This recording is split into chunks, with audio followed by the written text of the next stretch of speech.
अगर आप Bihar civil court clerk की तैयारी कर रहे हैं और आपको डर लग रहा है कि इडियम एंड फ्रेजेस से सेंटेंस कैसे क्रिएट करें और इसका अर्थ कैसे लिखें, तो आप बिल्कुल सही चैनल पे आए हैं और आपकी जो तैयारी है वो यहाँ से बहुत ही बेहतरीन हो जाएगी। इसका पार्ट 1 यानी कि जो इडियम्स एंड फ्रेजेस से रिलेटेड पार्ट 1 जो सेंटेंस से बनाने के लिए था उसको हमने पहले ही रिलीज कर दिया है। अब ये दूसरा जो होगा पार्ट होगा और इसके बाद आपको पार्ट वाइज बहुत जल्दी मिलते चले जाएंगे।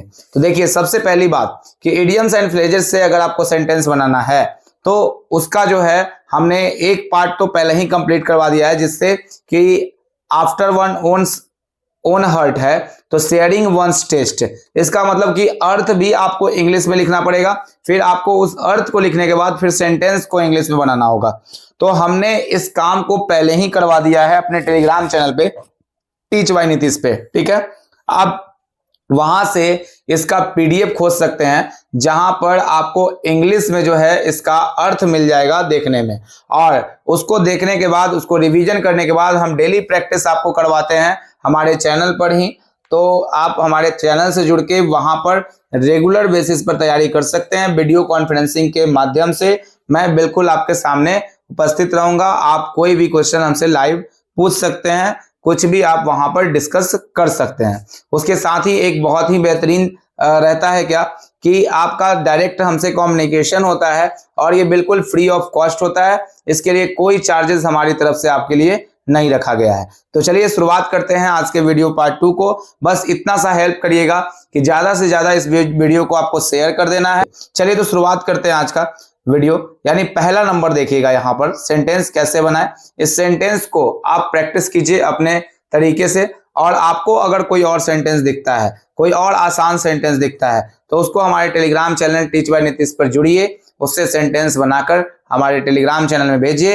हम आपका पूरा का पूरा ग्रामेटिकल सेंस वगैरह सब चेक करके आपको बताएंगे कि वो सेंटेंस बिल्कुल ठीक है या उसमें कोई सुधार की आवश्यकता है। तो चलिए शुरुआत करते हैं ज्यादा ना लेट करते हुए आज के इस दूसरे सेशन को। पहला वीडियो जाके देखना ना भूलेंगे, ठीक है।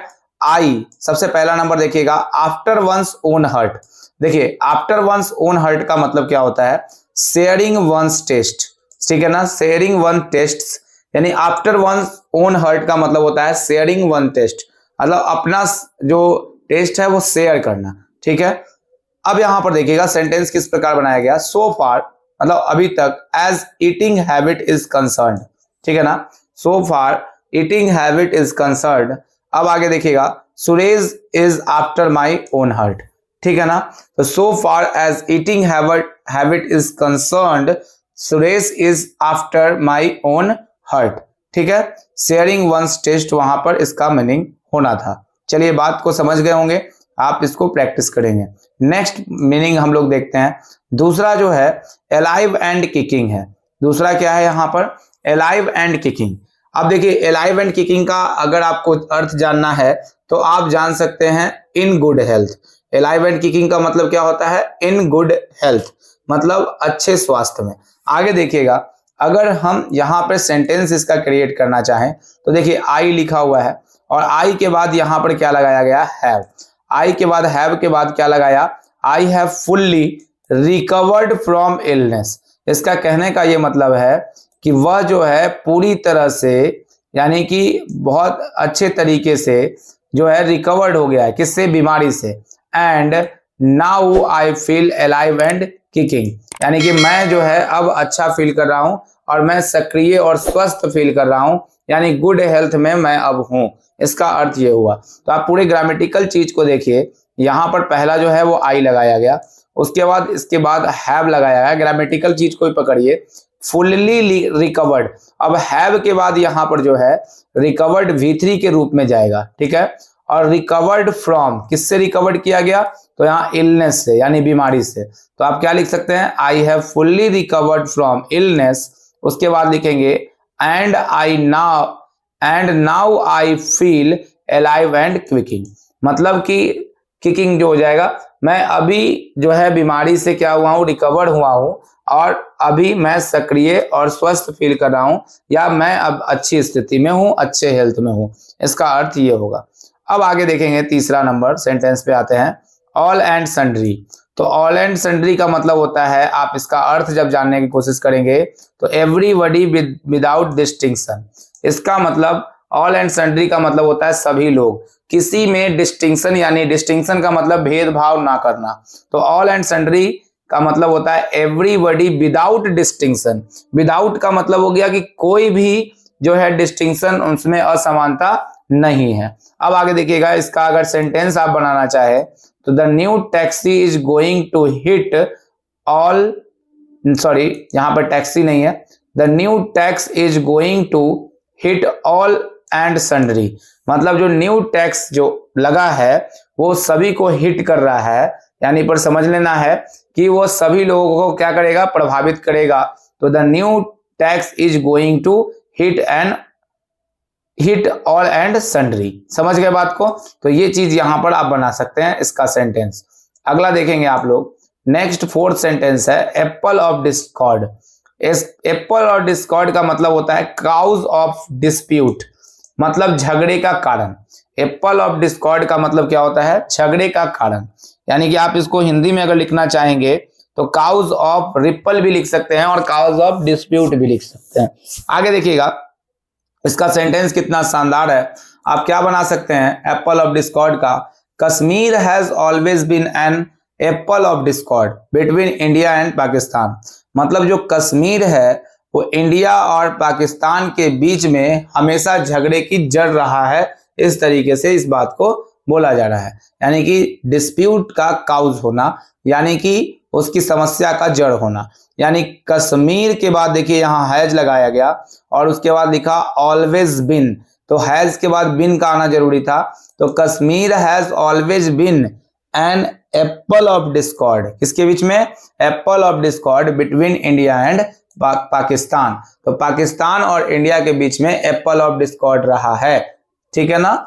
चलिए आगे बढ़ते हैं, कश्मीर के बारे में बोला गया था। अब देखिएगा यहाँ अगला sentence 5 number, apple of one's eye. तो आपको लिखना सबसे पहले क्या है, someone very precious. Apple of one eye का मतलब क्या होता है, समवन वेरी प्रेसियस।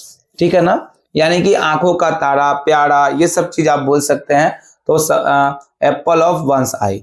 आगे देखते हैं यहाँ पे, इसका क्या बनाएंगे, इन अ वेरी शॉर्ट पीरियड, यानी कि बहुत छोटे से पीरियड में, because of his friendly and helpful nature has become an apple of my eyes.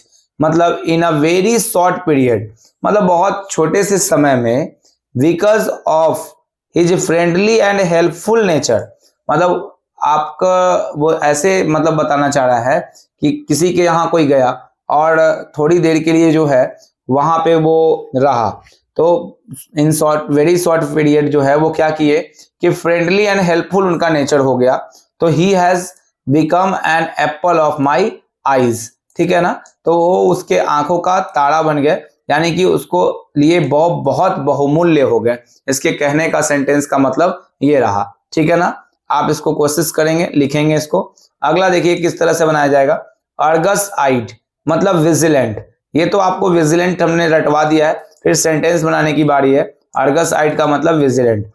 अब आगे याद रखिएगा, the guard of the apartment is Argus eyed not a single person. देखिए ध्यान से, the guard of our apartment is Argus eyed not a single person, can get in without interrogation.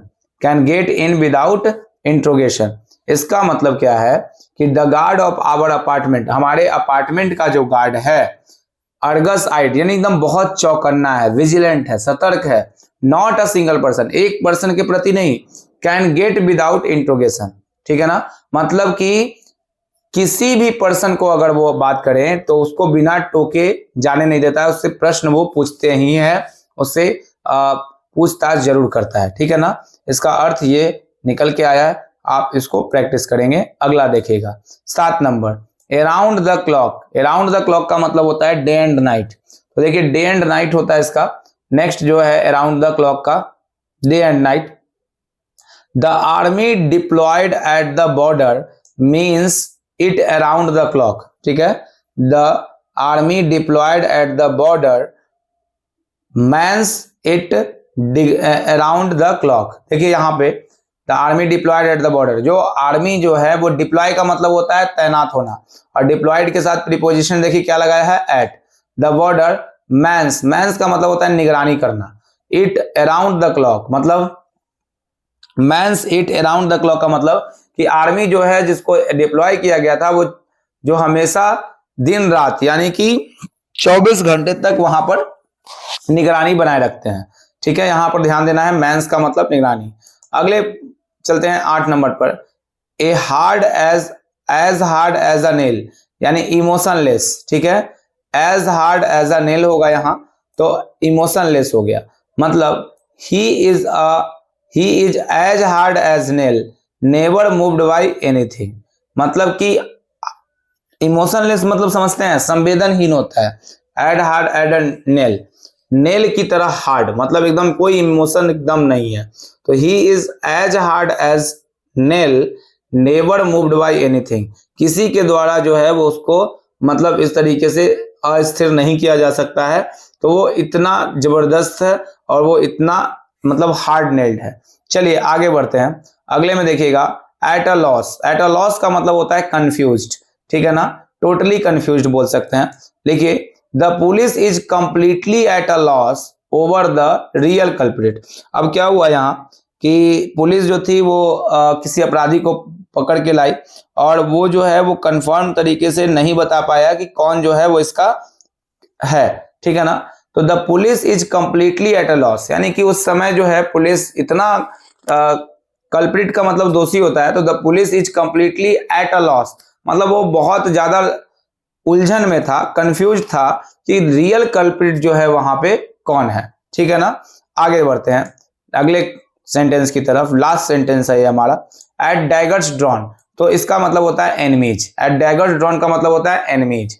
अब देखिए कैसे सेंटेंस बनाएंगे इससे, after the death of their father, मतलब after the death of their father the two brothers are at daggers drawn over paternal property, मतलब कि अब उसके पिताजी की मृत्यु होने के बाद जो दो ब्रदर्स थे वो आपस में क्या हुए, वो लड़ पड़े, झगड़ पड़े अपने आप में। और क्यों झगड़ पड़े, तो पैटर्नल प्रॉपर्टी के कारण जो है वो झगड़ लिए। ठीक है ना, तो ध्यान रखना यहाँ पे कि आपको इस तरीके से समझ में आना चाहिए। तो आपने पूरे सेंटेंस को देखा है। अब देखिए ध्यान से, इतना भी आसान चीज नहीं है इंग्लिश कि आप हम देखें और पढ़ लें। जब तक आप इस 10 सेंटेंस का धीरे धीरे प्रैक्टिस नहीं करेंगे तब तक ये बात आपको लिखने के लिए नहीं आएगा।